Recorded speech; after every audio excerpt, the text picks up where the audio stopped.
Minus பக்கங்கள். Hi friends, இது மாலிகாவின் கேளுங்க கதை கேளுங்க. மானஸ் எழுதிய பேசும் பொன்சித்திரமே. அத்தியாயம் 17.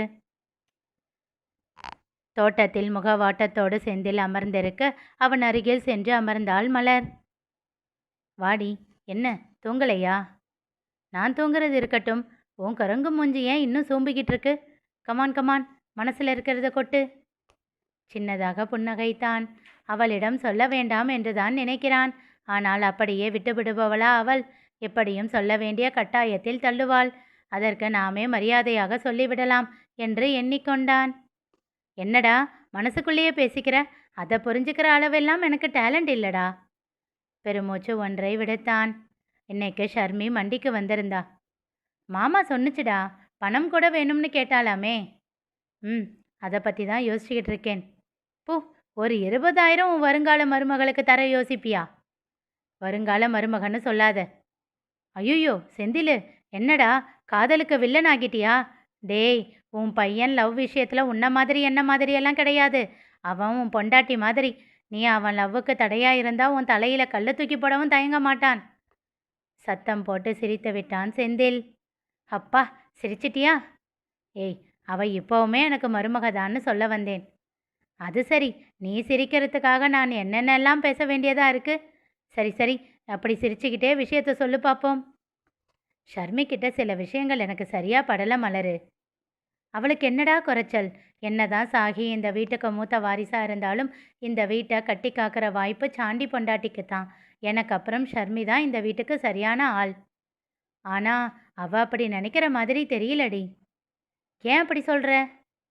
உனக்கு ஞாபகம் இருக்கா, ஒரு தடவை நீ டூர் போகிறதுக்காக அண்ணன்கிட்ட இதே மாதிரி 20,000 ரூபாய் வாங்கிட்டு போனியே? ஆமாம். அப்போது நீ எவ்வளோ உரிமையாக கேட்டு வாங்கின? இத்தனைக்கும் அப்போது அண்ணனை தான் கல்யாணம் பண்ணிக்க போகிறேன்னு கூட தெரியாது. சரி, அதனால் என்ன? ஆனால் ஷர்மிக்கிட்ட அந்த உரிமை இல்லை மலரு. நம்மக்கிட்ட இருந்து தள்ளியே இருக்கா, பிரித்து பார்க்குறா. நம்மளை விடு. சாண்டிக்கிட்டையும் இப்படியே இருந்தால் எப்படி மலரு? இந்த 20,000 அவன்கிட்ட கேட்டால் கொடுக்காமலா போகிறான்? அதை விட்டுட்டு எங்ககிட்ட வந்து கேட்குறா, அதுவும் கடனா? எனக்கு ஒரு மாதிரி ஆயிடுச்சு மலரு. நம்மக்கிட்ட இவ்வளோ ஃபார்மாலிட்டி பார்க்குறாளே, நாளைக்கு நம்ம வீட்டுக்கு வந்தால் இவளால் ஒட்ட முடியுமான்னு கூட தோணுது. அடடா, நீ ஏண்டா இப்படியெல்லாம் நினைக்கிற? அவங்க அப்பாவுக்காக அவள் யோசிக்கிறாடா. சின்ன விஷயத்தில் கூட அப்பாவை காயப்படுத்திடக்கூடாதுன்னு நினைக்கிற பொண்ணு எல்லாம் வரம். ஆனால் பாரேன், சரண்யா அன்னிக்கு இப்படி ஒரு பொண்ணு. மீண்டும் சின்னதாக சிரித்தான். நீ இதையெல்லாம் யோசிக்காத, சரியா? அவளை விட நல்ல பொண்ணெல்லாம் உன் பையனுக்கு கிடைக்க மாட்டாடா.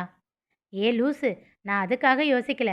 நாளைக்கே மாமா சாண்டியை கல்யாணம் பண்ணிக்க வேண்டாம்னு பிடிவாதம் பிடிச்சா அவர் சொல்கிறதுக்கு இவ ஒத்துக்குவாளோன்னு பயமாக இருக்குடி. நான் அதைத்தான் சொன்னேன். சொல்லிடுவாரா அவரு? அதெல்லாம் பொண்ணை தரதரான்னு இழுத்துக்கிட்டு வந்துடலாம், நீ கவலையே படாத. என்று சொல்லி புன்னகைத்தாலும் அவன் மனதில் ஏதோ ஒன்று அரித்து கொண்டே இருந்தது. நள்ளிரவு. தன் அறையிலிருந்து வெளியில் வந்தான் சாகித்யன். சுற்றும் முற்றும் பார்த்துவிட்டு யாரும் இல்லை என்று உறுதி செய்து கொண்டு இசையின் அறைக்குள் சென்றான். சிறிது நேரத்தில் திரும்பி வந்தவனின் முகத்தில் வெற்றி களிப்பு. மறுநாள் காலையில் உறக்கத்திலிருந்து எழுந்த இசை கையை தேய்த்து கண்களில் ஒற்றி திறந்தாள். பிறகு கொண்ட தன் கூந்தலை சேர்த்தவள் திகைத்தாள். இடைவரை இருந்த அவள் கூந்தல் இப்பொழுது தோள்பட்டையோடு நின்றது. அதை கண்ட அந்த வீடே அதிரும்படி அலறினாள். இன்னும் மாறாத தன் கன்னத்து காயத்தை கண்ணாடியில் பார்த்தபடி இருந்தான் சாகி. அறையை இறுக்கி பூட்டிக்கொண்டு காலையிலிருந்து உள்ளேயேதான் இருக்கிறான். இசை எழும் நேரம் தெரியும். அதனால் அதற்கு முன்னாலேயே எழுந்து சென்று ஒரு காஃபி போட்டு ஃப்ளாஸ்கில் ஊற்றி எடுத்துக்கொண்டு வந்துவிட்டான். தான் செய்ய போகும் வேலையை முன்தினமே திட்டமிட்டு இருந்ததால் இரவு அலுவலகத்திலிருந்து வந்தபோதே ஒரு பிரெட் பாக்கெட்டும் பட்டர் ஜாமும் வாங்கி கொண்டு வந்துவிட்டான். அதனால் வயிற்றுக்கு இப்பொழுது எந்த பிரச்சனையும் இல்லை. எழுந்ததிலிருந்து காச்சு மூச்சு என்று கத்தி கொண்டிருந்த இசையின் குரல் கேட்டு சந்தோஷப்பட்டு கொண்டு உள்ளேயே இருக்கிறான். தைரியம் இருந்தால் வெளியில் வாடா, என்கிட்ட தோத்துடுவேன்ற பயத்தில் உன்னை தானே உள்ளேயே ஒளிஞ்சிக்கிட்டு இருக்க, முதுகெலும்பில்லாத கோழைப்பயிலை. இப்படி பல வேறாக கோபத்தை தூண்டும் வார்த்தைகள் அவன் அரை கதவிற்கு பின்னே கேட்டாலும் எதற்கும் அசங்காமல் உள்ளேயே இருந்து கொண்டான். அவளும் கத்தி கத்தி ஓய்ந்து போய்விட்டாள் போலும். இப்பொழுது சத்தம் கேட்கவில்லை. இருந்தாலும் அவன் வெளியில் செல்ல முயலவில்லை. பிசாசு என்னை பிடிக்க ட்ராப் வச்சாலும் வச்சிருக்கும் என்று தனக்குள் சொல்லிக்கொண்டு அமர்ந்திருந்தான். அலுவலகம் செல்லும் நேரம் நெருங்கி கொண்டிருந்தது.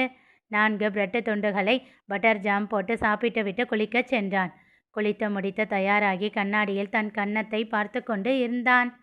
அப்பொழுது அவன் செல்போன் ஒலித்தது. மலராக இருக்குமோ என்று சின்ன பயம் உள்ளுக்குள் எழுந்தது.